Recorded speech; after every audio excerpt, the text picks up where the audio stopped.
За одоо root account дээрээ multi-factor authentication буюу MFA гэтлээ тохируулцгаая.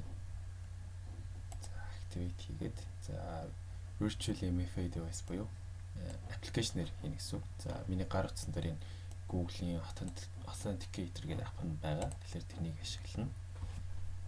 За тэр QR кодыг харуулад тэрнийгээ би утсан дээрээсээ одоо QR кодыг уншуулчихна. За тэгэнгүүт надад код хадгалагдчих юм байна.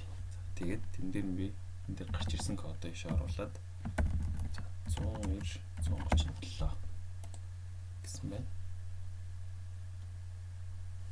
За тэгээд энэ код нь байнгын солигдчихдаг. За тэгмэд одоо болохоор хоёр кодыг оруулаарай гэж энэ тэгэхээр нэг за минут төрөх юм уу да. За минутын дотор нэг код солигдож байгаа гэсэн үг. Тэгэхээр дараагийн кодыг орж ирэнгүүт нь хоёр дахь код оруулаад MFA enable хийнэ.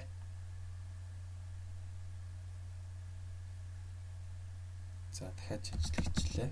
570 85. За ингээд хоёр код оруулаад за MFA маань болчлаа гэсэн үг.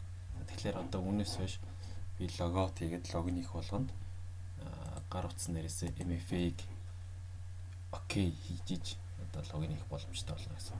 За гарчлаа. Төлөв буцаад оръё.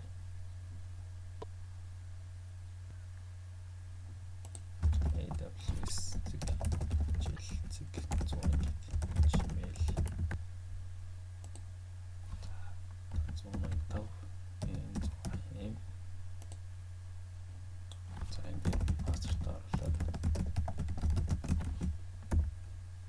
одоо тэнгууд MFA гэдэг надаас код хийж байна. Энд дээр би болохоор гар утсанд хэрэг хавт дээр байгаа харагдж байгаа кодыг оруулна гэсэн үг.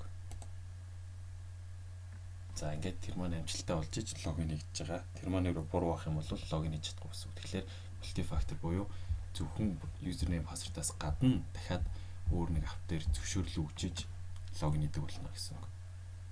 За ингээд root account-ийнхаа аюулгүй байдлыг ямар ч нэг шатах болчлаа.